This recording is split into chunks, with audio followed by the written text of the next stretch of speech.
It's being billed as a diplomatic moment of glory, South Africa hosting the G20, a platform for the world's largest economies with a price tag of about 1 billion rand.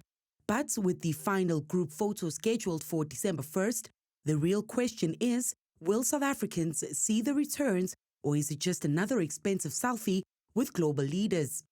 The G20 is an important formation allowing South Africa to put the development agenda of the global south at the forefront. But for some engagement groups, it's been a hard sell getting buy-in from other member countries. We have had 14 communiques from Y20. None of them have explicitly found expression in the leaders' declarations. For 14 years, that culminated to over 350 policy recommendations, which today have not been implemented at all. This year, no communiqué, no official set of recommendations. Why? South Africa tried to introduce a Y20 Council, a permanent body meant to ensure that ideas don't just vanish after the closing ceremony. The plan received a cold reception from G7 members like the United States, United Kingdom, and European Union.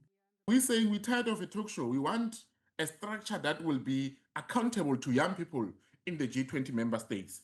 And the pushback was, if we want to have this council or this mechanism of permanent structure, I, as the chair of South Africa, must give guarantees to the OCs that they will be in charge of the council. I can't do that. I don't have the powers to do that. I can't go to other member states, China, Russia, Indonesia.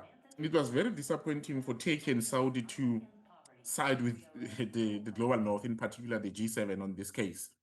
But nevertheless, I mean, that is their position and we respect it.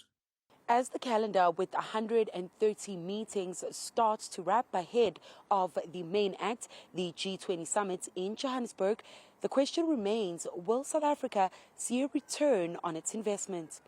The G20 budget is just 300 million lower than the national dialogue. The experts say the concern for ordinary citizens is that the money could be used to improve things domestically instead of global leaders talking in fancy hotels.